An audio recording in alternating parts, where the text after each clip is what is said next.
వైఎస్ఆర్ ఆ పేరు వినగానే అందరికీ కూడా ఒక ప్రేమ, ఒక ఆప్యాయతతో కూడిన ఒక పరిపాలనా విధానం గుర్తొస్తుంది. ఎందుకంటే పరిపాలనకి ఈరోజు మానవత్వాన్ని అద్ది ప్రతి ఒక్కరి గుండెల్లో చిరస్థాయిగా నిలిచిపోయారు వైఎస్ఆర్ గారు. అందుకే ఈరోజు ఆయన చనిపోయి 14 సంవత్సరాలు పూర్తవుతున్నా ఇంకా కూడా ఎవరు ఆయన్ని మర్చిపోలేరు, భవిష్యత్తులో కూడా మర్చిపోరు అని గర్వంగా చెప్పగలను. ఎందుకంటే ఈ రాష్ట్ర రాజకీయాల్లో పెను మార్పును తీసుకొచ్చి పేదవాడికి నేనున్నాను అంటూ ఆయన ఇంటి వద్దకే అన్నీ కూడా తీసుకొచ్చి అందించిన ఘనత వైఎస్ఆర్ కుటుంబానికే దక్కింది. ఎందుకంటే వాళ్ళు ప్రజల్ని తమ కుటుంబ సభ్యులుగా భావిస్తారు, అభిమానిస్తారు. వారికి ఏదైనా అయితే అది తమకైనట్టుగా తల్లడిల్లిపోతారు. కాబట్టే ఆ కుటుంబం అంటే అందరికీ కూడా మక్కువ.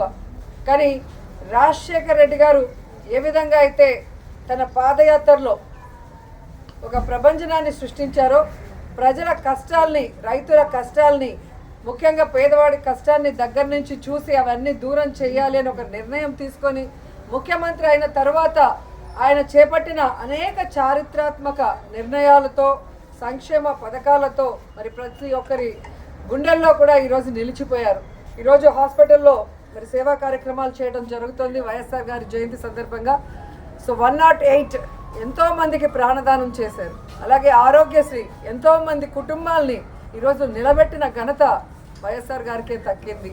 అలాగే రైతన్న వాడు బాగుంటే రాష్ట్రం బాగుంటుంది, దేశం బాగుంటుందని నమ్మారు. కాబట్టే రైతులకి అడిగింది కూడా చేయటం మనం అందరం కూడా గుర్తుపెట్టుకోవాల్సిన విషయం.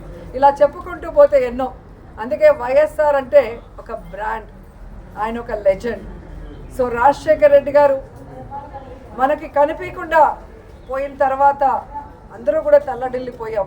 రాజన్న రాజ్యం లేకుండా ఎలా బ్రతకాలి, రాజన్న లేకుండా మనం ఎలా ముందుకు సాగాలి అని ఎంతోమంది భయభ్రాంతులకి, అలాగే బాధ తప్త హృదయంతో చాలామంది ప్రాణాలు కూడా విడవటం మనం అందరం కూడా చూసాం.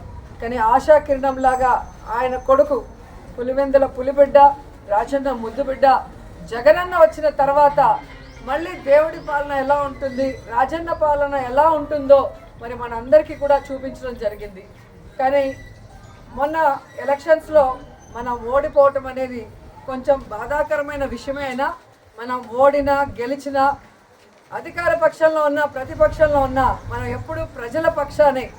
రాజశేఖర్ రెడ్డి ఆశయాలకు అనుగుణంగా ఏ విధంగా అధికారంలో ఉన్నప్పుడు పరిపాలించారో జగనన్న, ఈ 5 సంవత్సరాలు కూడా రాజన్న పరిపాలన మళ్ళీ తీసుకురావడానికి మనం అందరం కూడా కలిసికట్టుగా పోరాడాలని కూడా అందరినీ కోరుకుంటున్నాను. ఈరోజు రాష్ట్రంలో ఉన్న వైఎస్ఆర్ అభిమానులందరూ కూడా ముక్త కంఠంతో ప్రతిజ్ఞ చేయాలని కూడా కోరుకుంటున్నా. రాజన్న పాలన మళ్ళీ రావాలి, రాజన్న బిడ్డ మళ్ళీ ముఖ్యమంత్రి అవ్వాలి, మళ్ళీ పేదవాళ్ళ ప్రజల మొహాల్లో చిరునవ్వు రావాలి, వాళ్ళ కష్టాలు దూరం అయ్యే విధంగా మనం అందరం కలిసికట్టుగా పనిచేయాలని కోరుకుంటూ ఈరోజు వైఎస్ఆర్ గారి జయంతి సందర్భంగా ఆయన విగ్రహానికి పూలమాల వేసి ఇక్కడ సేవా కార్యక్రమాలకి అందరూ కూడా వచ్చిన ప్రతి ఒక్కరికి పేరు పేరున కృతజ్ఞతలు తెలియజేసుకుంటున్నాను. For more videos like this, subscribe Big TV channel.